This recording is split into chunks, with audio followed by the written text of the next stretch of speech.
The first breath of morning in ancient Egypt was not heard, but felt. It came not with a roar or whisper, but with a slow warmth, like a hand pressing gently against the cool face of the earth. In the black stillness before the sky turned, when the stars still clung faintly to the heavens, the land of the Nile exhaled softly. Its people did not yet move. The river, though restless and eternal, slowed in this hour. Light had not yet broken the horizon, but something beneath the soil stirred. Not roots, not reeds, something older, something sacred. In a small village nestled between the shadows of distant temples and the hushed banks of the river, a silence hung heavier than sleep. Inside one mud-brick home, a woman turned in her sleep, her body swaddled in linen, her brow damp with the dreams of yesterday. Beside her, a child stirred, clutching a fraying linen doll. The scent of earth, ashes, and last night's bread filled the narrow room. Outside, the sky was still dark, but just beyond the edge of the eastern mountains, something ancient began to crack open. A single bird, perhaps a lapwing or dove, gave a tremulous call, then another, and soon, scattered in unseen trees, more voices joined, not in a chorus, but in the scattered rhythm of waking life. Far away, the great river hissed softly against stone. In that moment, before sun, before fire, before bread, the breath of Ra passed unseen over the land, and the sacred wheel of time turned again. She rose without thinking, as her mother and her mother's mother had before her. Her knees pressed into the packed dirt floor, cool and familiar, and her hands reached out for the folded wrap of linen by the wall. She wrapped herself in silence. Her feet touched the threshold, and she stepped into the pre-dawn air. There was no color yet, no blue, no gold, only gray, and even that felt holy. Smoke still lingered from the night's fire, reduced now to blackened twigs and fading embers. She crouched, gathering handfuls of straw and dry reeds from a woven basket. The kindling sighed as she placed it into the pit. One spark would do, just one. She lifted a flint and struck it with stone, slow and sure, until a single ember caught. In that spark, the day was born. As the fire began to breathe, so too did the village. Thin curls of smoke rose from neighboring homes. Footsteps padded over earth. Wooden doors creaked. Distant voices called out in the old tongue, gentle, rhythmic. Half asleep, somewhere a child laughed. Somewhere else, a goat cried out, tugging against its tether. The light had not yet come, but the people knew it would. It always did. She fed the fire until it grew strong enough to lick the base of the clay oven. The oven, older than memory, was warm already, its belly lined with black and history. She placed her palms on its side and closed her eyes. It was ready. Nearby, a stone basin held the remnants of yesterday's grain, covered with cloth. She peeled it back and reached for the saddle quern, dragging it into place with practiced grace. Her fingers brushed the dry, coarse emmer wheat. The scent of dust and time rose into her nose. She began to grind, stone against stone, a rhythm older than song. Her shoulders swayed with the effort. Her arms, though slender, held the strength of lineage.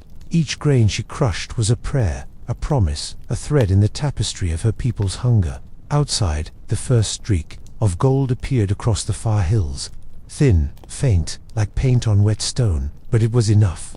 The sky began to change. The darkness receded in slow motion, peeling away to reveal a realm of pink and amber. The birds now sang without pause. Roosters crowed with defiance. Dogs barked. The village had awoken, not with fanfare, but with sacred repetition. Children wandered barefoot through the streets, their hair tousled, their eyes squinting into the morning. Some carried baskets, others clutched handfuls of dates. Old men swept the sand from their thresholds with palm brooms. Women stirred clay jars, checked bread, and gathered water from communal pots. All of it quiet, all of it necessary. The Nile shimmered in the distance, wide, vast, unfathomable. The river did not rush it, glided, as if it too were watching. The first light touched the world. Fishermen pushed narrow boats into its edge, their oars tucked beneath weathered arms. They would not return until the sun was high. For now, they drifted like shadows, like memories. Her grinding complete, she sifted the flour through a linen cloth, separating grain from husk. The air around her filled with powder and light. Her hands were white with dust, her nails dark from labor. She moved to the dough, already rising in a clay bowl nearby. She knelt and began to knead, pushing, folding, turning, pressing. each motion slow, each motion sung in silence. She formed flat rounds with her palms, then placed them gently onto the heated stones inside the oven. They hissed, slightly alive, reborn. The smell of cooking bread began to fill the air, mingling with the scent of burning reed, goat hair, and dawn. No feast awaited. No silver, just this, a loaf, a hand, and the light. In the corner of the home, a child woke and crawled toward the doorway, blinking at the golden haze pouring in. He reached for a small bowl on the floor, a mix of goat, curd, and herbs, simple and sour. He dipped a finger in and licked it, smiling. His sister, not much older, offered him a piece of hot bread. He giggled and took it, steam curling from its broken edge. From a low shelf, she took a small clay jug and poured its contents into a deep bowl. Thick, opaque beer, brewed days before from mashed barley and flavored with date syrup. Not bitter, not sweet, hearty. It would sustain them. She placed it on the floor beside the bread and watched as her children gathered round. There was no rush, no call to feast. They ate in silence, tearing pieces of warm bread, dipping into bean mash, sipping slowly from shared bowls. The food was not for pleasure, it was for strength. It was survival offered by the gods, drawn from earth and sweat and stone. Each bite was a contract renewed with the living world. A neighbor passed by the door and greeted her with a nod. She nodded back, no words, just a look soft, knowing. In every home, the same scene played out. Mothers and fathers, daughters and sons, heads bent over food, eyes blinking in the new light, hearts braced for the long day. From the rooftops, the scent of breakfast floated upward, mixing with incense, smoke from a nearby shrine. Someone was offering their first loaf to Isis, to thank her for protection. Somewhere else, a prayer was whispered to Osiris. In Egypt, even hunger was sacred. Even survival had a soul. In the great cities, it was no different. Behind tall walls and stone courtyards, noblemen were served by silent slaves, their trays heavy with pastries, honey, and melon. But even there, in the shadow of luxury, the same bread, the same light poured across the floor. The sun finally broke free of the eastern horizon, casting sharp shadows and gilding the walls in fire. Children ran into the light, chasing birds, laughter rising like song. The ovens cooled, the plates emptied.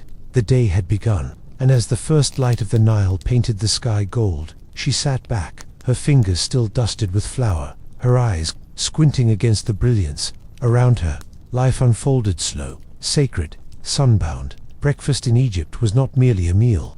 It was a ritual of renewal, a quiet covenant with time, a beginning as eternal as the river itself. Rising with Ra was not a phrase in the mouths of the people, it was a rhythm in their blood, a truth too ancient for language. The sun was not just light to them. It was a being, a sovereign, a promise that life had not forgotten the land. But the first fingers of golden flame crept over the horizon. It was not the start of a day. It was the return of a god. And just as Ra climbed from the underworld in his solar bark, so too did the people rise from their mats and ashes, stirred by a divine stirring they did not need to name. The world was still cool, wrapped in the afterbirth of night, but the coolness itself felt temporary, like a curtain drawn back before the grand unveiling. Those who rose early did not speak of Ra as myth, they felt his heat long before it kissed the skin. The animals responded first. Chickens clucked as they hopped from their roosts, dogs stretched and sniffed the air, oxen lowed. But it was the people, bent, quiet, thoughtful, who moved with deliberate grace. They were not racing the light, they were preparing to receive it. She stood on the rooftop, a thin figure against the stretching sky, and watched the east with eyes both tired and reverent. The eastern mountains, jagged like sleeping gods, held back the sun for one final breath. Then it came a sliver of fire, an opening of the eye. And in that moment, all breaths seemed to pause. Even the birds were still. The first ray touched her brow, and she bowed her head, not out of ritual, but because it felt right. Within each soul was an unspoken understanding that Ra's ascent was not only a cosmic journey, but a personal one. If the sun returned, then the world still had order. Matt still held sway over chaos. Each day could have been the last, especially for those whose lives were harsh, uncertain, and buried beneath labor. Yet Ra rose, and so did they. In grand temples, priests were already washing their hands with natron water, preparing to chant the litany of Ra. They moved like dancers beneath massive columns, pouring milk and honey, laying lotus flowers at altars. But far from the temples in villages, where walls were made of mud and baskets were patched with reed mothers, offered their own rituals, a half-loaf to the gods, a kiss to a child's forehead, a whispered plea to protect the family, another day. There were no clocks, no bells to announce the hour. The position of Ra's face in the sky was all they needed. When he sat just above the trees, it was time to begin the work of the living, time to open the granaries, to fetch water, to coax donkeys into motion. The rhythm of labor followed the arc of the god, and in every movement was a trace of devotion, whether conscious or not. The fishermen, already out on the Nile, paused in their rowing to offer a glance toward the light. Their nets hung in the water like silver webs, catching more than fish catching fate. Ra watched from above, and they felt it. Their backs burned with sweat, their eyes squinted against the rising glare, but they did not curse the sun. It had given them one more day. Inside a scribe's chamber, a young boy leaned over papyrus, etching figures with a reed pen. His master watched from behind, nodding in approval. On the walls, painted scenes showed Ra in his bark, battling the serpent, Apep, the chaos. The boy did not fully understand the myths, but he could feel their truth. Each stroke of the pen was like a thread, stitching himself into a world held together by Ra's flame. Even the animals seemed to worship in their way. Cats stretched luxuriously in sunbeams. Crocodiles slid lazily from riverbanks into warm waters. Ibis birds stood still in shallows, their eyes reflecting gold. Life bent toward the sun like a reed bends to wind, not from fear, but from awe, from a quiet, inherited gratitude. In the city, a nobleman opened the shutters of his villa and stepped into the garden. The sycamores shivered with morning breeze, and the lilies opened slowly, their faces turned toward the same point on the horizon. A servant offered him a cool cloth and a cup of fig wine, but the nobleman waved it away. For a long moment, he simply watched. He did not pray aloud. He had long since stopped praying with words, but in his stillness, there was worship.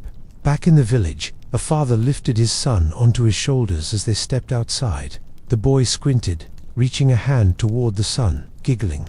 The father smiled. The child did not know of Ra or cosmic boats, of priests or chaos serpents, but he knew that the light warmed his skin, that the world looked beautiful in the morning. That was enough. That was his Ra. Somewhere in the desert, far from the lush Nile, a traveler knelt beside a low fire, eating dates and barley cake in silence. He glanced toward the rising orb and whispered a few words, nothing formal, just thanks. The desert did not forgive easily, and its people knew better than to expect mercy. But even here, Ra gave light, and even the most ragged heart bowed to it. A potter opened the door to his workshop, revealing shelves of sun-dried clay. He stepped into the light and held his palms up, as if weighing the heat. It was still soft, still new. Soon it would become unbearable, but now it was pure. He began his work humming a tune passed down from his grandfather, one that named Ra in each verse, without once saying his name. The farmers, already in their fields, swung their mattocks in rhythm. The soil, kissed by dew and warmed by light, yielded to them. They moved in lines, in pairs, in silence. Sweat dotted their brows, but their hands were steady. As Ra rose higher, so did the weight of the day, but they had seen worse. The sun was cruel at times, but never absent. That was what mattered. In the corners of small homes, women placed fresh rushes on the floors, opened shutters to let in the light, and began preparing food. Bread, beans, beer, simple things. But as they worked, they often hummed to themselves, little melodies that danced with the light, songs of light, of warmth, of old gods with golden crowns. Songs their children would carry like seeds into the next generation. Even the sick, those who lay on mats beneath woven canopies, turned their faces toward the sun. They may have been too weak to rise, too tired to speak, but they understood the importance of light on their skin. The warmth was healing, and even if it did not cure the body, it soothed the soul. In Ra's light, there was comfort, there was remembrance. A priest stood atop the temple of Karnak, arms outstretched, chanting in a voice that carried through stone columns and across open courtyards. Below, the people gathered, some faithful, some curious. The priest's voice named the hour, the light, the journey of Ra across the sky. The sun answered not with sound, but with brilliance, and every stone, every wall, every statue glowed in a quiet corner of the capital. A poet sat beneath a fig tree, papyrus on his lap. He dipped his pen in ink and wrote of dawn, of gold, of rebirth. His words were not for the pharaoh, not for the priests, they were for the earth, for the old gods, for himself. To write was to remember, and to remember was to praise. The bark of Ra, invisible yet known, was now halfway across the morning sky. The people did not see it with eyes, but with memory. In every tale they had been told as children, Ra battled darkness so that the day might return. And every morning it did. This miracle, though repeated endlessly, never lost its sacredness. Mothers called their children indoors to eat, to prepare for school or work. Fathers packed baskets with bread and salted fish. The light now streamed through every crack in the walls, turning dust into stars, turning labor into ritual. The rising of Ra was not an event, it was a soul-deep alignment, a turning of all life toward the center of being. There were no temples vast enough to contain Ra, no poem sufficient to capture his glory. But in each heart, each hand, each hope, he lived. His sun was not separate from the people. It was inside them, like breath, like story, like life. And as Ra rose higher, the world turned with him, as it always had, as it always would. The humble hearth in ancient Egypt was not merely a source of fire, which was the breath of the home, the center from which life extended and returned. Long before temples echoed with chant and markets bustled with trade, it was here, in the low corners of mud-brick homes, that the pulse of the day began. The hearth, often built of rough clay or sun-baked stone, squatted low to the earth like a crouching goddess, her belly blackened with soot, her warmth older than any scroll or crown. When a woman approached the hearth, she did so with reverence, shaped by repetition. Her fingers, cracked from water and sun, touched the edges of the pit like greeting an old friend. She did not speak to it, there was no need. They had shared too many mornings in silence, too many winters and harvests, too many meals for words. She reached into a reed basket beside it and withdrew handfuls of dry straw, bits of palm husk, and splinters from broken tools. Even refuse had purpose when it came to kindling flame. The flint stone, cold and smooth in her hand, caught the faint light of dawn. Her other hand held a sharpened shard of iron. With a slow, steady motion born from years of habit, she struck them together. Once, twice, sparks flew, a curl of smoke rose. Her eyes did not blink, only watched. When the ember caught, she leaned low and breathed gently, coaxing the spark, as a mother might stir a newborn child. The straw lit with a whisper, and the fire began its slow dance. She placed a heavy pot atop the iron grating that arched over the fire, a relic passed down from her grandmother, the clay worn smooth from decades of service. Inside, a paste of lentils and onion waited to be transformed. She added a few spoonfuls of oil and watched as it hissed. The scent was faint, but real comfort layered in tradition. Outside, the sun climbed. Inside, the hearth glowed, casting flickering shadows across walls etched with handprints and faint pigment. The children gathered slowly, drawn by instinct more than command. One rubbed his eyes and leaned his head against his sister's shoulder. Another crouched near the fire, careful not to touch the stones, but close enough to feel the heat. Their hunger was not desperate yet, but present a low ache, made gentler by the smell of cooking. The mother stirred the pot with a reed paddle, her movements slow, deliberate, as though time could be stretched with enough care. To the untrained eye, the hearth was crude, just a hole, just smoke, just earth and ash. But to the people of Egypt, it was a shrine in miniature. Each fire lit echoed the great flame of the sun. Each meal cooked paid quiet homage to the gods of grain, of fire, of survival. Here, under thatched roofs and between bare walls, divinity was born daily in broth and bread. The walls of the home, though made of mud, seemed to lean toward the fire. Pots lined the ledge nearby, some cracked, some sealed with beeswax and cloth. In them were the treasures of survival: chickpeas, sour milk, lard, dried dates, powdered fenugreek. Each ingredient marked the line between feast and famine, and each was guarded with the devotion of a scribe to his scrolls. As the food thickened, the woman took flat cakes of dough shaped at dawn. Left to rise under damp cloth, hand placed them on a hot slab of limestone set beside the flames. They puffed slowly, darkening in spots, releasing steam. Bread in Egypt was not luxury, it was necessity, religion, inheritance. The grain fed by Nile water and ground by hand carried within it the weight of generations. No wealth or title could replace the skill of keeping a hearth. A queen's cook and a peasant's mother knelt the same way before the fire. The language of flame did not care for status. It needed air, fuel, and patience. The poorest woman who knew its secrets could warm her family and bless her day with something better than gold. The taste of food made by hand, by fire, by faith. The father returned from the well, arms wet, clay jug balanced on his shoulder. His sandals were coated in dust, and his tunic clung to him in the heat. He entered the home without announcement, as was their way, and set the jug beside the hearth. The water would boil later, for washing and for tea, but for now, he sat quietly near the children, stretching out his legs, watching his wife with eyes that spoke of both respect and weariness. The youngest child crawled into his lap and clutched at his linen belt. The man smiled, brushing a curl from the child's forehead. His gaze drifted to the flames. They hypnotized in their simplicity, ever still, always moving, yet contained within boundaries shaped by love and necessity. The hearth was a lesson in balance. Too much flame and the pot would crack. Too little, and the food would remain raw.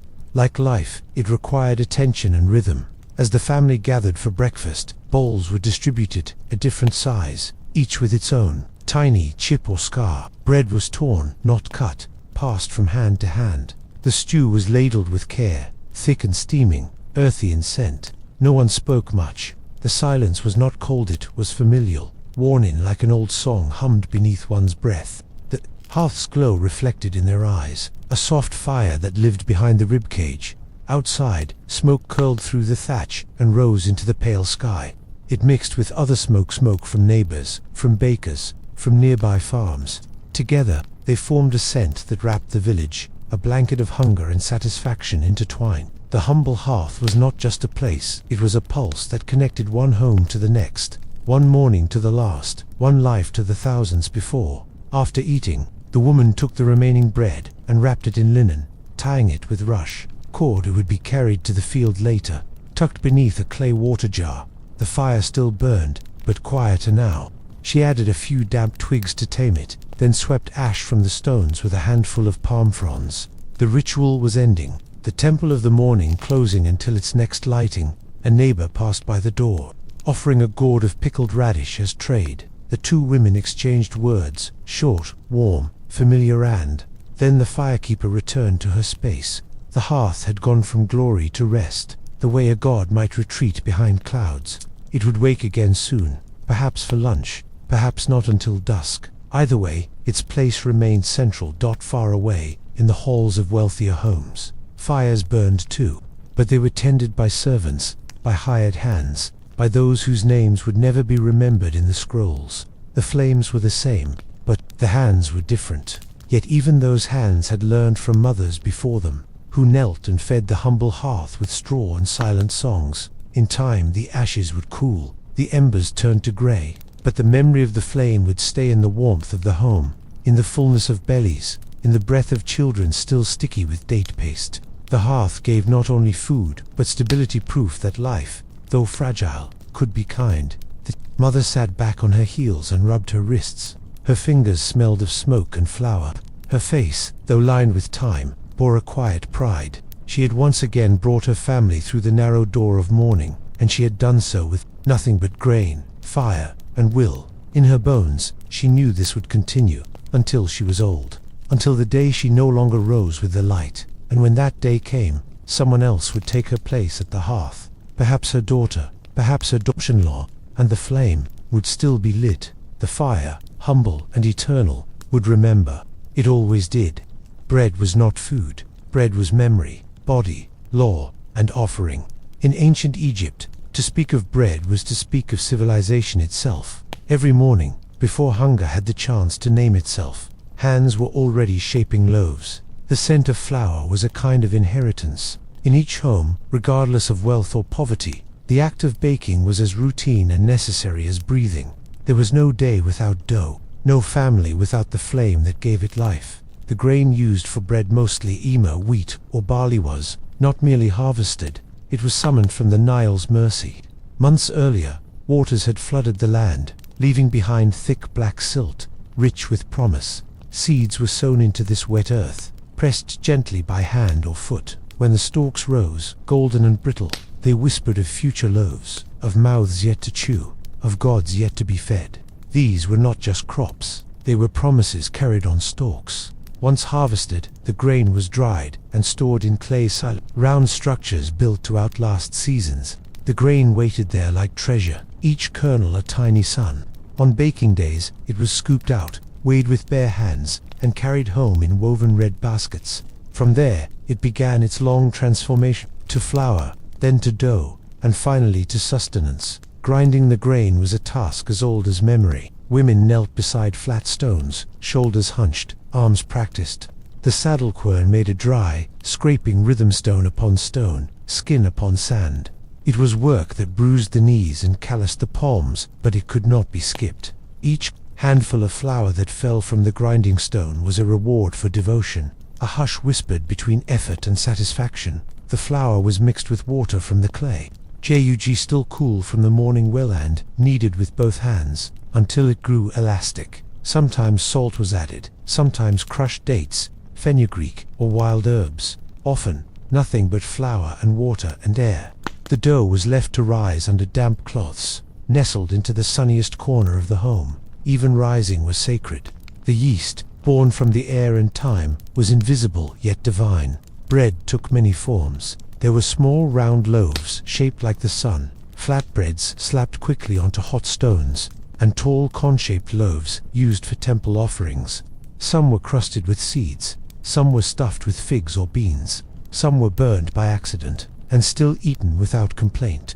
The bread of a pharaoh and the bread of a field hand shared a lineage, even if not a flavored dot in the great temples of Ammon and Ra. Bread was stacked in massive piles before sacred statues. Priests carried it on trays of polished wood, lifting it with both arms as if carrying newborns. The gods did not eat, but they received. The offering was a pact: we give, so that you may give. And so, each morning, loaves were carried, up stone steps, past painted columns, and placed in silence upon the altars. Bread fed not only the living, but also the dead. Tombs were filled with painted images of bakers, loaves, and ovens, carved so carefully they seemed to breathe. The deceased, it was believed, would require food in the afterlife. What better gift than eternal bread? In some graves, real loaves were placed alongside jewelry and perfumes, hardened by time, but still recognizable by shape. Millennia passed, and yet the bread remained. Children learned to make bread as early as they could stand beside their mothers. They would poke at dough with sticky fingers, sprinkle flour with clumsy enthusiasm, and peek into ovens with wide eyes. It was not a chore, it was a kind of initiation, an education that required no parchment, only warmth and repetition. A baker's home smelled different from others. The scent of yeast, smoke, and roasted grain clung to the walls and the hair. When neighbors passed by, they could tell if bread had been baked that day. In times of need, loaves were given as gifts, condolences, or dowry. Bread was more trustworthy than words, more nourishing than coins. It spoke in the language of care. Bread accompanied every meal, no matter how small. If the main course was beans, it was scooped up with bread. If there were onions or garlic, they were eaten with torn bits of bread. Even beer, thick, sour, and heavy, was brewed from bread, mashed, and left to ferment. Thus, even when Egyptians drank, they tasted the wheat of their ancestors. During festivals, special bread was made, loaves shaped like animals, gods, or symbols of fertility. These were not just artistic displays, but prayers baked into edible form. The baker became a priest, and the oven a kind of shrine. And when the loaves were broken and passed around, it was not just celebration, it was participation in something timeless. In times of drought, when grain was scarce, bread changed. It became thinner, denser, less fragrant, but even then, it remained. Even in hardship, Egyptians did not forsake bread. To do so would be to forsake the very idea of life's structure. Even if it was only a crust, it was still bread. Still, sacred, the hearth was the oven's companion, and fire its voice. The baking process was slow, patient, and watched carefully. Some loaves were placed directly on hot stones. Others were buried under coals. Sometimes, flat pans were used, shaped, from copper or hardened clay. Regardless of method, the aim was always the same: nourishment that endured. When a family sat down to eat, the first bite of bread was often shared. Parents broke off pieces for their children, sometimes dipping them into oil or soft cheese. Even the poor, who had little else, took pride in offering a guest some bread. To share bread was to say, "You are welcome in my story. My fire, my work, my body makes space for you." The scribes wrote about bread, not only in receipts and inventories, but in poems. One line, faded and incomplete, reads, "My heart swells like the risen loaf beside her hand." Love and bread were intertwined, both risen from time and touch. What is baked is held. What is held is remembered. On days of worship, entire bakeries were employed to make temple bread. These loaves were not eaten by common people, but left as divine tribute. The smell of hundreds of loaves rising at once must have filled the streets like incense. In some cases, these offerings were redistributed afterward to the poor, to the laborers, to the widows. Bread moved like grace. To speak of bread was also to speak of women. The hands that baked were most often theirs mothers, daughters, widows, grandmothers. Their labor was quiet but monumental. The strength of a kingdom might be measured in armies and monuments, but its survival depended on whether a mother could bake bread that morning. In royal kitchens, bread took on elaborate loaves, layered cakes, glazed with honey or sprinkled with imported nuts. Yet even here, it was grounded in the same flour, the same fire. The chef's knives might be sharper, the ovens larger, but the essence remained unchanged. Bread connected palace to hut. There are fragments of ancient loaves still found today, buried in tombs, blackened by time. Scientists studied their seeds, their structure, but long before laboratories named them, they were understood by hands. The baker who formed that loaf is long dead, but her fingerprint still lives in the crust she pressed. Bread was not just eaten, it was given, carried to neighbors, to tombs, to shrines. It was cradled, kissed, even mourned when spoiled. It formed the core of every meal, but also the soul of every ritual. To run out of bread was to invite despair. To bake it anew was to declare resilience. In the end, bread in Egypt was not a food, it was a bond between earth and fire, mother and child, God and supplicant. Each loaf was a story without words, a sacred act performed not once, but endlessly, a covenant made of grain and heat, and in that covenant, the people found their center, their past, their survival, their home. The grinding of grains in ancient Egypt was not a task, it was a ritual, one so essential, so deeply embedded in the rhythm of life, that it became invisible to those who performed it, and yet it shaped everything. Every loaf of bread, every sip of beer, every offering on a temple altar began with the slow crushing of emmer or barley between stones. The act was monotonous, and the sound stone sliding against stone was endless, yet that sound was as vital as the beating of a heart, as common and sacred as the river's flow. She would begin before the sun had fully stretched its arms across the sky, her knees folded onto a tightly packed dirt floor, her feet tucked beneath her for stability. Before her sat the saddle, corner flat, curved stone worn smooth from years of labor. At her side, the handstone, shaped by use into a perfect fit. For her grip, this arrangement was not an invention of her time, it was inheritance. A tool passed down through bloodlines, scarred and trusted like the hands that used it. The grain harvested moons ago, dried, sifted, and stored was poured onto the quern in small, manageable piles. Each handful was golden and coarse, kernels like tiny jewels of promise. She would wet her lips, adjust her posture, and begin. Press, slide, press, slide. The handstone moved forward and back with a practiced rhythm. Muscles long trained to the motion moved without thought. The movement was not fast, but it was constant, determined, precise. Dust rose from the grain as it shattered, and the smell filled the air, nutty, earthy, sharp. Her fingers became covered with a pale powder that clung to her skin even when she wiped her hands on her dress. As she worked, her mind wandered but her body did not. Each motion needed attention. Too hard, and the grain would fly. Too soft, and the grind would be slow. There was an art to it, an art passed silently from mother to daughter. Never taught, only shown. Her back ached before the pile was halfway ground, but she did not complain. There were no words needed. Grinding was expected, and expectation did not allow for weakness. She adjusted her position slightly, letting one leg stretch out. Around her, the house was quiet, except for the distant cries of roosters and the rhythmic scrape of stone. It was a lonely sound, but it was also a familiar one. The sound of nourishment in the making. In wealthier homes, grinding was sometimes done by servants or slaves, young girls with bowed backs and hardened hands. They were positioned side by side, each working at a separate quern, moving like water wheels in tandem. Supervisors barked orders, but even they knew there was no rushing this work. Flour did not answer to impatience. It required persistence, attention, and hours of bone-deep effort. Bread could not rise without this first submission. Even the gods were not exempt from the symbolism of the grind. Depictions of grain offerings in temples often showed women grinding as part of the sacred preparation. In tombs, tiny statues of women kneeling beside miniature querns were included, so that in the afterlife, the deceased would not go without flour. Even in death, the grinding must go on. Even in eternity, someone must break the seed. The process of grinding carried more than just the physical toll. It was heavy with meaning. To crush the grain was to break open life itself, to release the hidden soul of the seed. The kernel held inside it all the sun, water, and labor it had absorbed.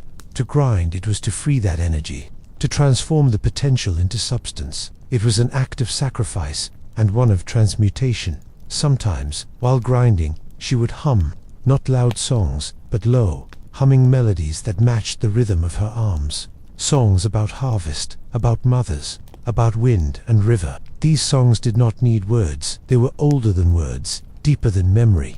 The sound helped her focus. It softened the ache. It reminded her that others had done this, were doing this, would do this, just as she did. Children would pass behind her and glance at the pile of flour growing beside the stone. They would dip a finger in and taste it, grimacing at the bitterness. She would smile faintly, but say nothing. They would learn soon enough. Learn that this dust would become dough, and dough would become bread, and bread would become life. But before all of that, before joy, before scent, before satisfaction, there was only this: stone and grain. The handstone grew warm from friction. Her palms, too, began to feel the burn. She paused briefly, shook out her fingers, then resumed. The pile of grain was half its original size now, replaced by fine, pale powder. She used a flat reed to sweep the flour into a wide clay bowl. It made a soft, shushing sound, like wind across sand. This sound, too, was part of the ritual. Outside, the sun crept higher. Light filtered through the open doorway and fell across her back, warming her shoulders. She adjusted again, moving to catch the light more fully. It gave her strength. The sunlight, not warmth alone, but a reminder that the world moved forward, that her task was not a lonely one, but part of something vast, rhythmic, divine. Divine. She reached for another handful of grain. Her arm ached now in dull waves, but still, she worked. One cannot eat without effort. One cannot pray without offering, and flour was both. When she ground the grain, she was feeding more than bodies. She was feeding stories, rituals, ancestry, feeding time itself. In festival seasons, the grinding intensified. More grain was needed, bigger batches, loaves by the dozens for offerings, for guests, for celebration. On such days, several women would gather around a shaded courtyard and grind together, shoulders nearly touching, their arms moving in mirrored rhythm. They spoke in half sentences, laughed quietly, and shared stories. Even the dust they raised seemed communal. Grain varied in quality. Some were coarse and tough, others softer, easier to break. Bad harvests meant harder grain, longer grinding, but still, the task was done. A meal could not be delayed simply because the grain was stubborn. That was the way of life, sometimes soft, sometimes hard. Either way, one must grind. When dusk approached, she finished her last batch. The air in the room was filled with flour, dust, and the fading heat of day. Her face was streaked with it, and her arms hung low with fatigue, but her bowl was full. She had transformed raw earth into nourishment. She had taken something inedible and made it sacred. She covered the flour with cloth and placed it beside the oven. Tomorrow, it would become dough, then bread. Tonight, it would rest. Like her, she cleaned the stones, brushed away the husks and shells, and washed her hands with cool water from a jug. The water turned cloudy with flour, but it felt refreshing. It felt earned. Her daughter watched silently from the doorway. young, still too small to grind, but old enough to observe. The girl saw the swollen hands, the fine white dust that clung like second skin. She saw the way her mother moved, slow, tired, but certain. And in her heart, something stirred, a seed of understanding, a future rhythm already learning the beat.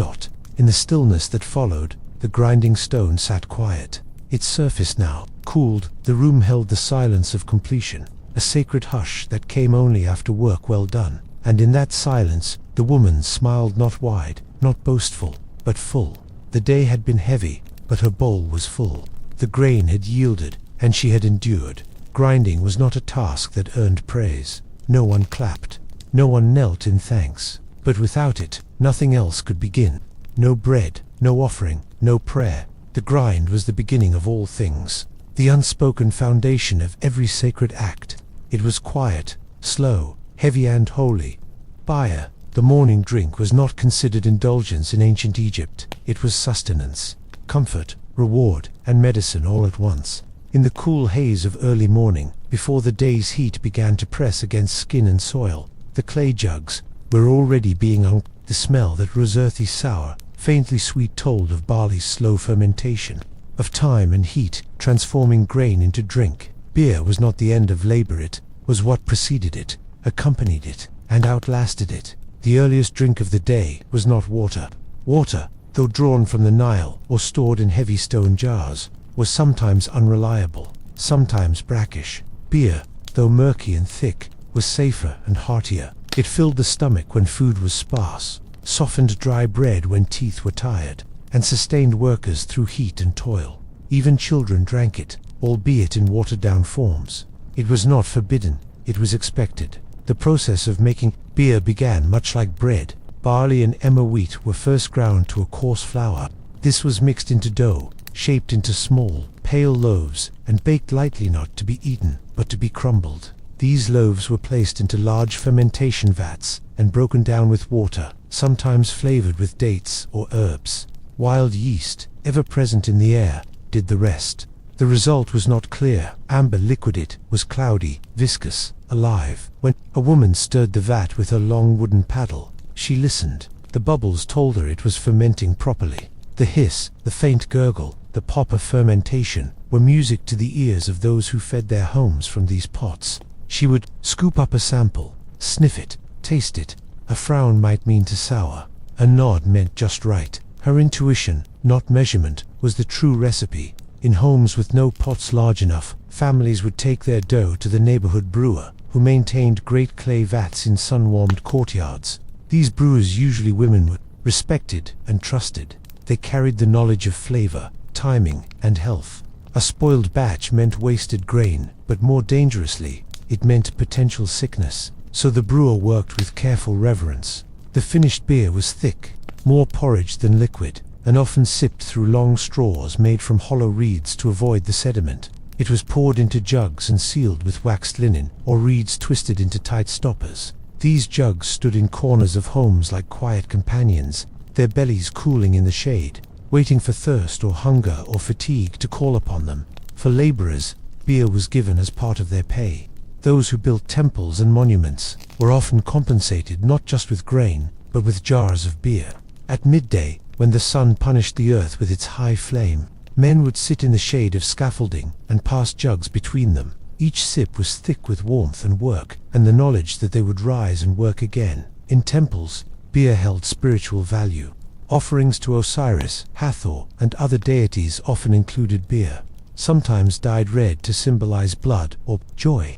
Rituals involving the return of the sun god after his nightly battle in the underworld sometimes called for communal drinking, a symbolic celebration of rebirth, of endurance. Beer flowed not just in homes but in ceremony, in myth. During festivals, beer flowed like water. The festival of drunkenness in honor of Hathor encouraged revelry in music, dance, and drinking. It was said that Hathor, once furious and bloodthirsty, was calmed only by consuming dyed beer she mistook for blood.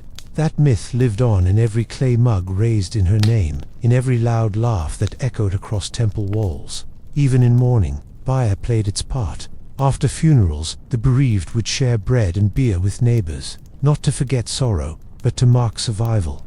To drink was to say, we still live, we still breathe, we still continue. In the bitterness of beer was a reminder that life was not always sweet, but it was always sacred. Children learned to sip beer early, their portions mixed with water to tame the strength. They associated its flavor with the voices of mothers, with warm kitchens and smoky hearths. In this way, beer became memory liquid recollection of youth, of home, of stories told with each drink. The taste lingered long after the vessel emptied. In the back rooms of small homes, near ovens and querns, beer jugs were often kept cool in small pits dug into the floor. The earth, naturally colder beneath the surface, preserved the drink for longer. On hot days, a jug drawn from such a place offered a kind of bliss, a gift from the soil to the body. It was said that a good jug of beer could ease both fever and heartbreak. No status exempted one from beer's presence. Pharaohs had their own brewers specialists, who created fine, filtered varieties infused with honey or herbs. Yet even the most elaborately prepared beer carried the same essence. From the lowliest peasant to the highest noble, the drink was a bridge's shared tradition shaped by grain, water, and time. At sunrise, workers gathered before fields and canals taking a few sips from the same jug before dispersing. No toasts were made, but eyes met and shoulders straightened. Beer offered not intoxication, but unity. It reminded them that they were not alone in their labor, that they toiled together, sustained by the same earth, the same grain. Brewers often sang as they stirred their vats, songs about rivers and rising dough, about days when the beer came easily and those when it did not. The brew responded to the mood of the room. Anger could sour it. Peace made it smooth. This was the belief, not superstition, but lived experience passed from one generation of women to the next. The beer of dawn differed from that of dusk. Morning beer was lighter, meant to awaken rather than sedate. It carried less fermentation, more freshness, a gentle kick to begin the day. Evening beer, by contrast, was stronger, richer in both taste and spirit. It dulled aches, softened grief, and opened the mouth for storytelling. The two were cousins, but never twins. Even the gods drank, at least in myth. In the great hymns, beer was offered to satisfy divine hunger, to sweeten judgment, to lull the wrath of the heavens. To give beer was to show reverence and trust, to offer not just grain, but transformation. To say, we have taken your gift and made it sing in our bodies. In markets, beer was traded like coin. A jug could be exchanged for vegetables, linen, a chicken, or even the services of a scribe. The quality of one's brew became reputation. A brewer whose beer turned heads became the subject of gossip and admiration. Recipes were guarded secrets, inherited like family names. In seasons of flood, when fields drowned and travel slowed, beer sustained families. Stored in cool places, it could last longer than fresh food. It comforted the worried. It settled the belly. It reminded those trapped by water that the river giveth, even as it taketh away. It was the drink of both plenty and lack. Beer was sometimes used in healing. Mixed with herbs and honey, it became a salve for fever or sleep. Given to the sick, it eased pain. Given to the anxious, it calmed the mind. It was not cure, but companion. A dark golden hand reaching through the fog of suffering, whispering, "Still, you are here." A brewer, after a long day, might sit beside her last vat, watching bubbles rise and fall. She'd take a sip, not to taste it, but to feel it. This was her craft, part science, part soul. She had turned grain into drink, like turning breath into song. Her work would feed workers, children, gods. It was humble, yet holy. And in every household, as the light of morning spilled across courtyards and bread cooled on flat stones, the first sip of beer was taken not with celebration, but with reverence. No prayers spoken, yet all hearts offered thanks for the hands that brewed, for the grain that grew, for the Nile that flowed, for another day lived. Figs and dates, sweet like the sky, were not merely food in ancient Egypt. They were softness in a world of dust and stone. They were indulgence without extravagance, sweetness without cost. When the sun's fire had yet to climb, and the mouths of children opened with morning yawns, a bowl of figs or dates on a low clay table was often the first joy they tasted. These fruits, plucked from trees that stood like dark green guardians along canals and gardens, were more than gifts of nature. They were memory made edible. A single fig, round and tender, held within it the warmth of many days. The tree grew from had soaked in the golden Nile sun, had been kissed by bees and wind, had felt the shiver of evening. When the fig finally fell, it did so willingly, its skin splitting slightly, revealing flesh that shimmered like the insides of a dream. A mother would gather them with swift, knowing fingers, checking for wasps, brushing away dust, cradling the soft ones carefully in the curve of her shawl. Dates hung in heavy clusters from tall, slender palms. The trees swayed, ancient and patient, their roots whispering to the river. Men climbed to harvest them nimble, barefoot, with baskets tied around their waists. The fruit, brown and sun-wrinkled, held a honeyed richness within. They were stored in jars lined with palm fibers, sealed with wax or linen, and opened with ceremony. A good jar of dates could last through lean months and still make children smile on dark mornings.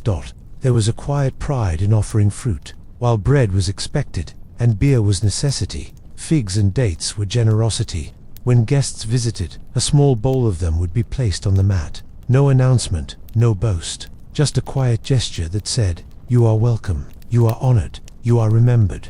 And when the fruit was eaten, it was done slowly, reverently, as though each bite peeled back time itself. Children especially loved figs and dates, their mouths sticky with sweetness, their fingers shiny with juice. Mothers would press them flat and mix them with crushed nuts, shaping tiny cakes as treats. During festivals, dried figs were stuffed with honey or sprinkled with sesame seeds, wrapped in leaves, and left at temple steps as offerings to gods with sweet tastes, Hathor especially, whose joy was said to mirror the taste of ripe dates. Under the sun, to eat a fig was to know fullness in a different way, not the solid, grounding fullness of bread, but a light, expanding one. It lifted the spirit even as it fed the body. And for the elderly, who had lost teeth to age and years of grinding grain, figs and dates were merciful, soft, yielding, easy to chew, yet rich with nourishment. Even the sick could manage a few bites, and in doing so, feel cared for, dignified, remembered. In the market stalls of Thebes and Memphis, figs were sold in woven trays, their skins shimmering violet, green, or gold depending on variety and ripeness. Dates were often threaded on strings and hung like edible necklaces, swinging gently in the breeze. The air around these stalls was sweet, not heavily, but subtly, like a promise carried on the tongue. Merchants called out, not with force, but with melody, fresh as the river's first kiss, ripe as love's first glance. The wealthy could afford the finest varieties, imported dates, figs grown in palace gardens and shaded by stone courtyards. These were arranged in geometric patterns on bronze platters and served with goat cheese or almond paste. But even the poorest knew the taste of fruit. A single fig, plucked from a neighbor's tree with permission and delight, could silence hunger in a way that felt like prayer answered. In temples, priests offered figs in pairs, symbolizing balance, duality, harmony, two halves of sweetness. In tombs, dried dates were placed near the deceased, their shriveled skin no less sacred for its age. They would, it was believed, sweeten the afterlife, offering the departed a taste of the life they once knew. To die with figs nearby was to go with sweetness on the tongue. Women carried fig trees in their gardens the way others carried stories. They pruned them gently, spoke to them, harvested with care. Some trees were old, gnarled, their trunks twisted like old hands. Others were young, eager, bearing fruit with youthful generosity, and from each came nourishment that lingered on the tongue, in the breath, in the memory. When famine whispered along the edges of the land, and grain stores ran low, fruit sustained, dried dates could be boiled into thick syrups, poured over barley mash, or used to sweeten bitter roots. Figs could be mashed into paste and shaped into rations. The sweetness was not simply taste, it was morale, a gentle reminder that not all had turned to ash. The sound of fruit being sliced in the early morning, soft thuds against stone boards, the occasional burst of juice was part of the households. Quiet music, a daughter learning to prepare them would copy her mother's movements exactly, not too deep, not too fast. Fruit required gentleness. They taught patience, taught touch, each slice a lesson in tenderness. Sometimes, a fig was tucked secretly into a child's wrap before school or temple lessons, a surprise bite between chores. Sometimes, it was handed to an elder in silence, a thank you too shy to speak. Fruit became language when words faltered, a language everyone knew how to read. On summer evenings, families sat on flat rooftops and shared bowls of fruit as the sky turned gold. They watched the stars appear, the air filled with cooling breeze and the occasional laughter. A child would ask for just one more, and a mother would pretend to scold, then offer it anyway. It was in these moments that fruit became more. Then food it became time captured and shared. The sweetness of figs was not constant. Some were tart, some bitter with underripeness, others cloying with sugar, but even the flawed ones were eaten. Nothing was wasted. Their seeds were planted, their skins dried for animal feed, their juices used in medicine and drink. They were part of a cycle that asked nothing but care and gave back tenfold. When love letters were written, yes. Even then figs were sometimes mentioned. "You are the fig in my morning," one broken papyrus reads. Soft and full, the first taste of joy. It was not dramatic, not poetic in a royal way, but it was real. The fig as metaphor for affection, for the thing one longed to taste, every day, without end. In times of celebration, fruit rained like blessings. At weddings, dates were tossed with laughter, caught by eager children. At births, dried figs were distributed to neighbors with glowing faces. A child is born, the fruit said, and the world is good. When the old passed, a single fig was placed in their hands so they would not go into the next life with bitterness. Travelers carried dried fruit in small cloth pouches, tied to their belts, along the long roads between cities or beside the desert's edge. The sweet flesh sustained them. A bite of date beneath a tamarisk tree could erase hours of walking. A fig at twilight could soothe the feet and the heart. Even animals were fed the lesser fruits. Donkeys chewed on overripe dates. Cats licked fig mash from shallow bowls. Nothing in Egypt was too sweet to share. The sweetness was not hoarded, it flowed. In this way, figs and dates were woven into the breath of the land, into the daily rituals, into the marrow of the people, and always, in every house there was a place for fruit. A woven tray, a clay bowl, a handful offered to a guest, a piece pressed into a child's palm, a bite taken slowly, eyes closed. Sweet like the sky, sweet like the moments we hold and let go. Sweet because sweetness itself was sacred. Dairy from the village goats was not found in excess, but in reverence. Each drop of milk was a fragile triumph, a whisper of nourishment coaxed from beasts that gave, not out of bounty, but of trust. Goats, with their thin legs and stubborn stares, wandered the alleyways and courtyard shadows like quiet companions. They were not majestic animals, not sacred like cats, not powerful like bulls, but they were essential. Their presence meant there would be something soft to spread on bread, something cool to stir into porridge, something white and alive to carry into the dawn.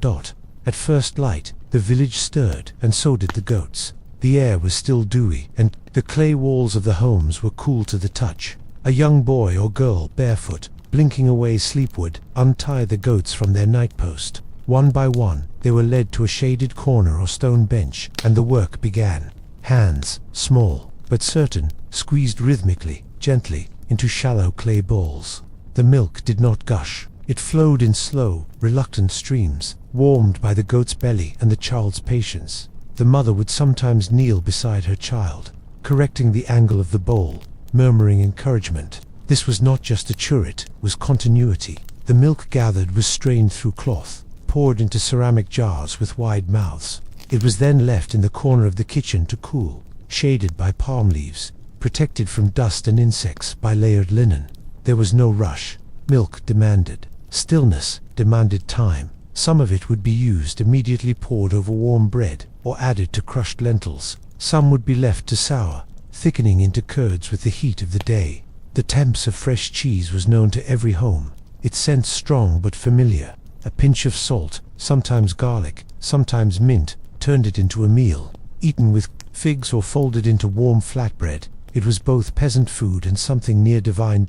In wealthier homes, milk from goats, cows, or even imported livestock was refined into elaborate butters and creams, stored in alabaster jars and cooled in deep cellars. But the village cheese, made with bare hands and earthen pots, had its own dignity. Its texture was rougher, its taste sharper, but it was honest, born of one morning's labor and consumed before the sun fell twice. Children would dip fingers into cheese bowls when no one watched, licking the white smear from their knuckles. Their mothers pretended not to see, smiling to themselves. A full bowl of cheese meant the goats had been kind. The day was beginning with blessing. These quiet affirmations mattered. In a world ruled by river and harvest, a little goat's milk could mean resilience. The goats themselves were tended like family. They were named, spoken to, even sung to. Their moods were noted. Their health watched. When one gave less milk than usual, it was not met with anger, but concern. Perhaps she was tired. Perhaps the grass had grown bitter.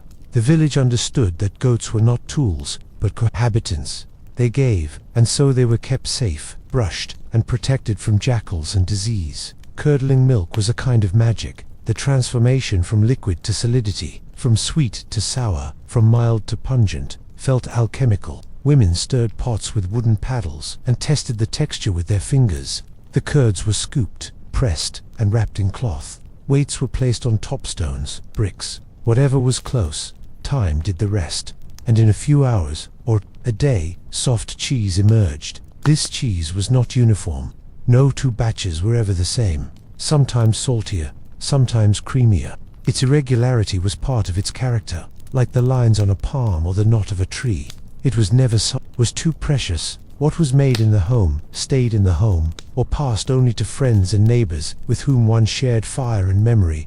In sickness, warm milk with honey was medicine.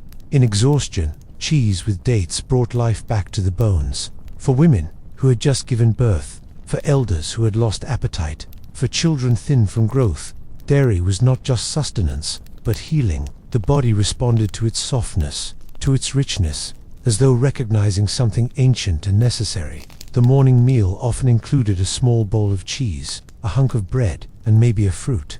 This simplicity was not poverty, it was clarity. Each bite contained the essence of work, of patience, of place. The goat had given, the hands had crafted, the mouth had received. Nothing was wasted, not even the whey, which was used in soup or poured into the soil as offering. Temples accepted dairy as offerings too, though rarely. It was a personal gift, fragile, easily spoiled, hard to preserve. But in some ceremonies, pots of curdled milk were left beneath statues, wrapped in linen and tied with reeds. These were tokens not of grandeur, but of closeness. "This is from my hands," the offering said, "from my animal, from my breath." During feast days, larger batches were made. Cheese was flavored with herbs, layered with chopped figs, drizzled with oil. It was shaped into small wheels, pressed into carved molds, given to neighbors, or set aside for travelers.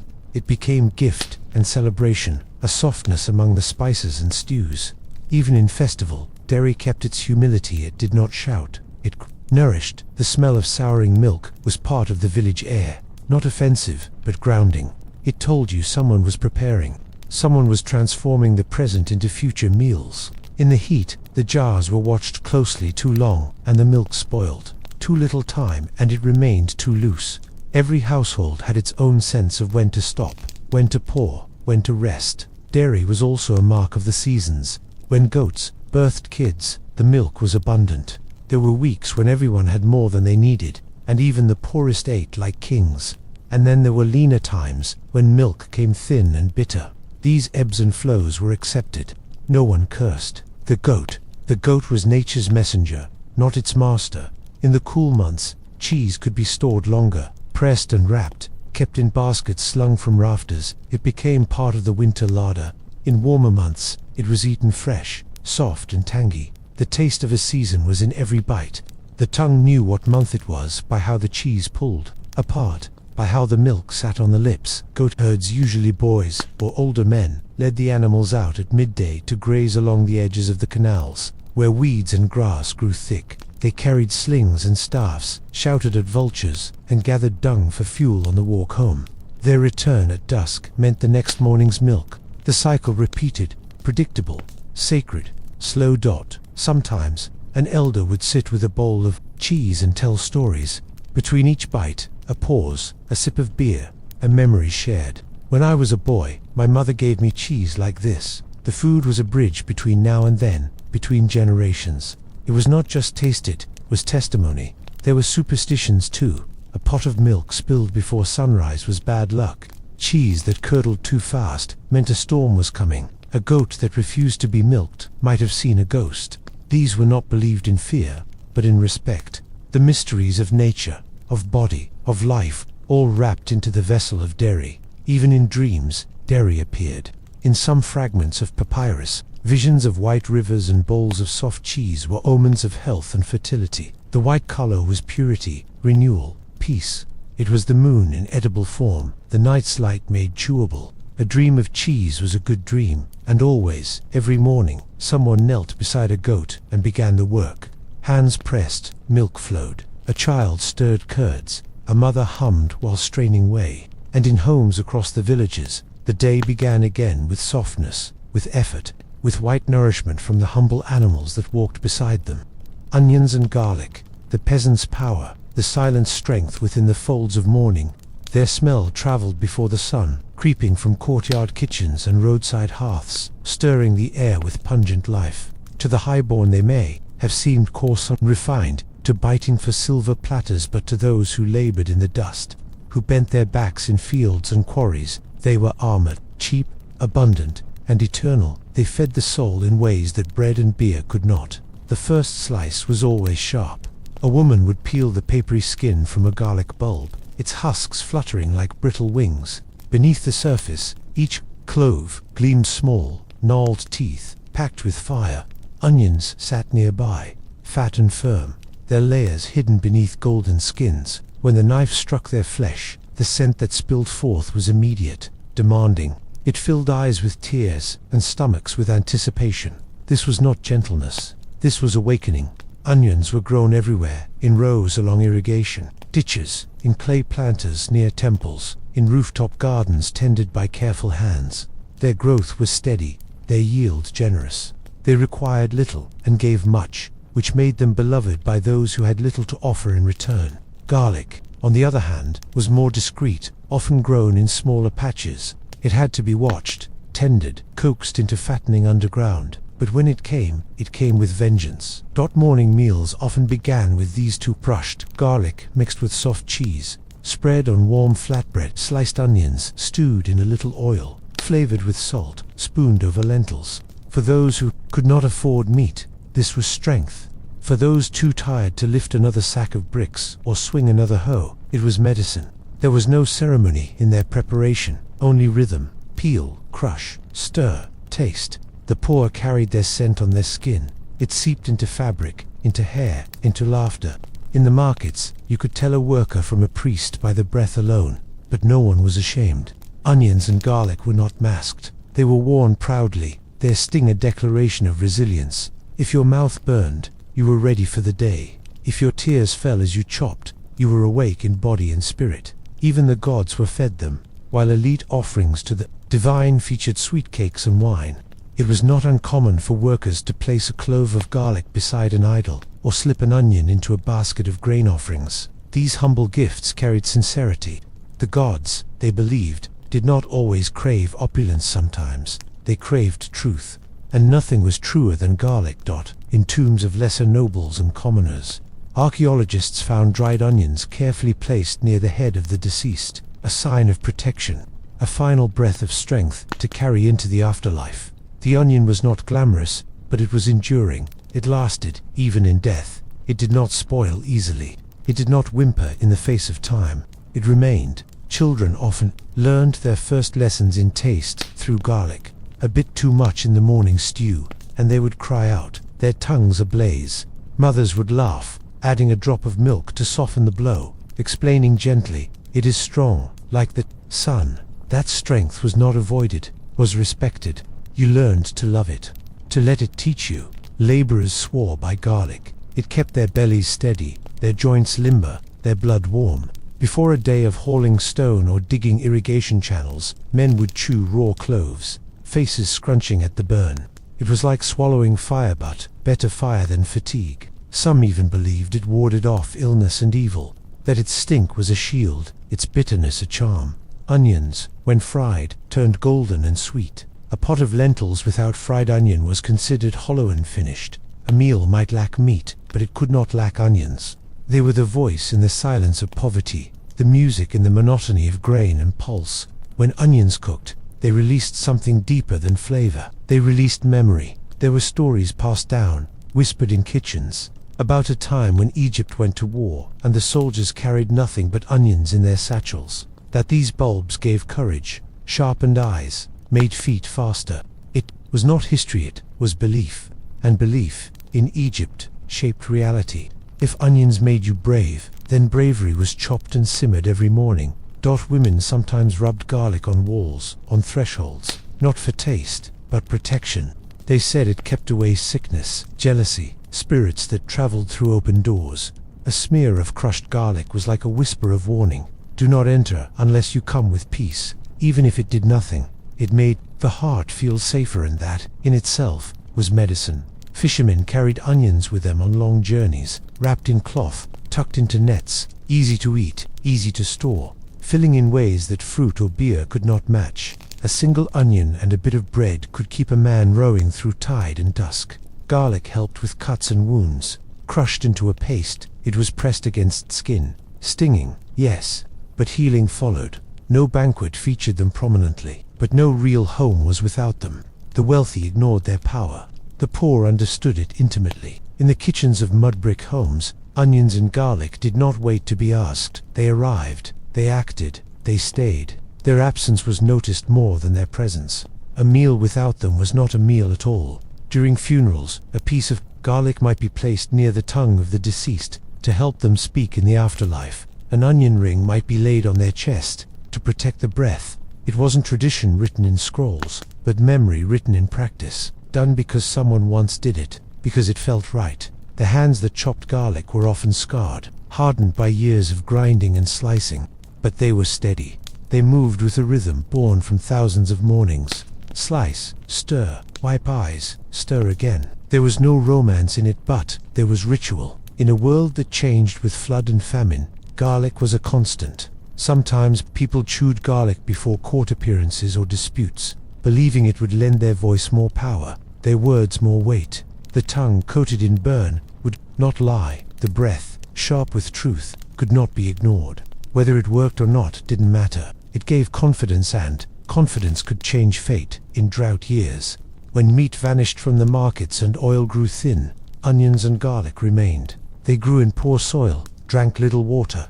They survived where other crops failed. Their reliability was their wealth. And so, in famine, the land tasted sharper, meals were hotter, and stomachs stayed brave. The breath of Egypt was not perfumed, was pungent. It smelled of toil, of sun, of roots pulled from dirt and transformed into sustenance. It smelled of garlic frying in shallow pots, of onions drying in wicker baskets. It smelled of people who survived, not through riches, but through roots. In the end, what mattered was that these small, fierce things gave strength, not just to bodies, but to culture. They shaped flavor, medicine, worship, belief. They sat beside bread and beer, not beneath them. They were not luxury, but they were necessity. Not beautiful, but powerful. And every morning, as the first fire was lit and the first blade struck the first bulb, the peasant's power began again, carried in breath, in tears, in bites that burned and lingered long after hunger left.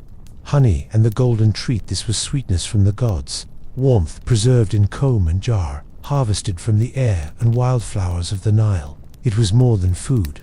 It was sun turned liquid, a rare luxury in the world of salt, grain, and bitter herbs. Unlike the daily presence of bread or the ever-familiar onions, honey was elusive. It did not arrive without effort. It had to be coaxed, stolen gently from bees who defended it like warriors. To taste it was to remember the sky, the blossoms, and the hum of wings. In quiet corners near the edge of fields or beside mud brick homes, the beekeepers, often elders, or those with soft hand-standed hives made of hollowed logs or clay cylinders stacked like tombs. The bees were left mostly in peace, their buzzing a music that lulled the morning. No one approached the hives in haste. Honey was never demanded. It was requested, prayed for. The harvest happened only when the flowers had done their part, when the bees had danced enough, and the smoke had calmed their anger. Smoke made from burning herbs or dried reeds was used not to hurt the bees but to whisper to them, telling them to rest, to step aside. Only then would the honeycomb be lifted from its warm chamber, glistening and golden, still wet with syrup, heavy with sweetness. Children gathered to watch, their mouths already watering.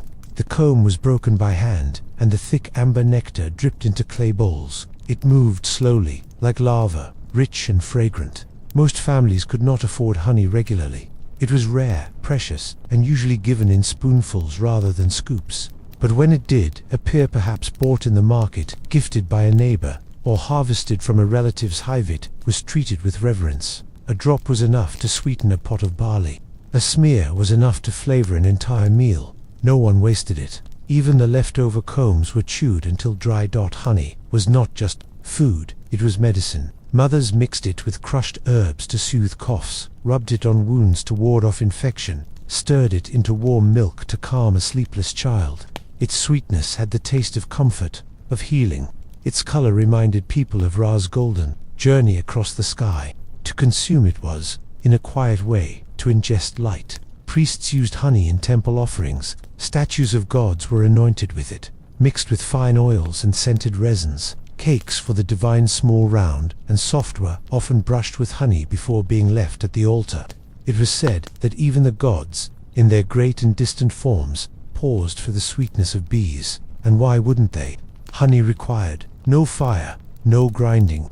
It arrived already perfect in tombs. Jars of sealed honey were found beside the dead, still edible after thousands of years, still golden and viscous. It was left not just as nourishment, but as a sign of eternity. What did not spoil must belong to the immortal realm.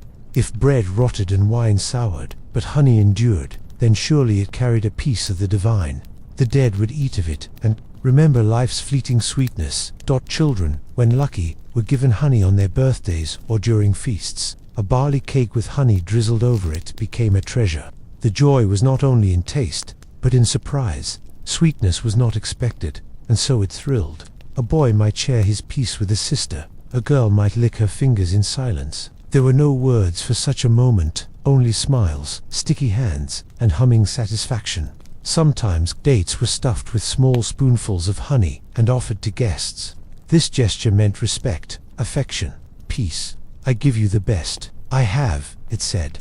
Honey didn't shout, it whispered. Its sweetness lingered, both on the tongue and in the memory of kindness. Long after the meal ended, the aftertaste remained. Beekeeping was often seen as a quiet man's trade. It required patience, calm breath, steady hands. Anger frightened. Bees' sudden movement confused them. The best beekeepers talked to their hives, hummed songs while approaching, whispered apologies before taking comb. They understood the bees, respected their work. In turn, they were stung less, loved more. Honey was used in love potions too. Crushed lotus mixed with honey and wine. A dab behind the ear, a drop in the cup. Whether it worked or not didn't matter. It was hope flavored in sweetness.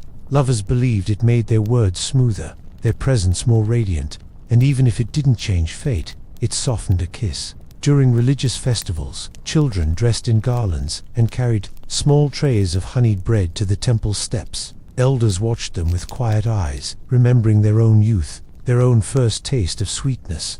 Rituals demanded honey not because of its cost, but because of its symbolism. It was not just sweet, it was sacred. It was the flavor of joy made tangible. When fields bloomed with wildflowers, blue flax, red poppies, delicate yellow petals, the bees danced above them in spirals. This was their temple, their orchestra, their feast. The villagers watched, knowing the honey would be better that year, richer, more fragrant.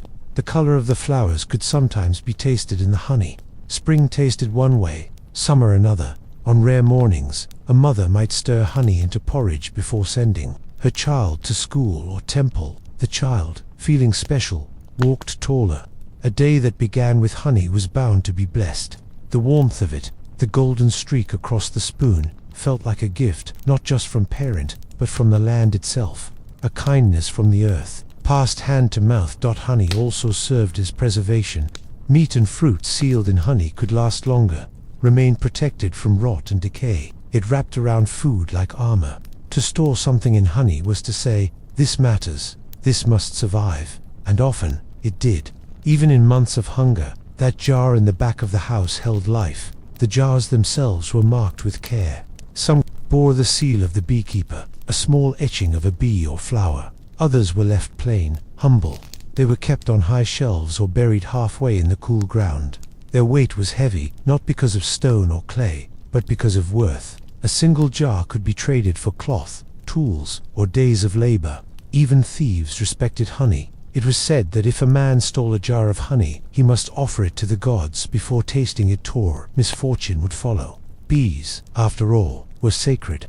They were the messengers of the divine. Their stings like judgment, their sweetness like blessing. To take their treasure without offering thanks was a kind of blasphemy. Poets, when words failed, compared love to honey. Her voice was thick like honey. One line read, "It clung to my ribs and burned in my breath." Honey was metaphor, song, dream. It carried weight without being heavy, taste without need for more. A mouth that had tasted honey knew pleasure. A tongue that spoke of honey spoke of longing. In some households, the first spoonful of honey each year was given to the oldest member. It was a blessing, a promise of continued sweetness. They would take the spoon slowly, with shaking hands, and close their eyes while tasting. Yes, they might say, "It is good this year," and everyone around them would feel reassured. The final bits of comb, after the honey had been drained, were sometimes pressed into cakes for animals. Even the goats deserved a little taste of gold. Nothing was wasted. The bees' labor was honored by using every scrap, and as the combs dried in the sun, the air filled with a smell so soft and sweet it made hearts ache. There were no loud songs sung for honey, but it lived in whispers, in quiet prayers, in hidden smiles.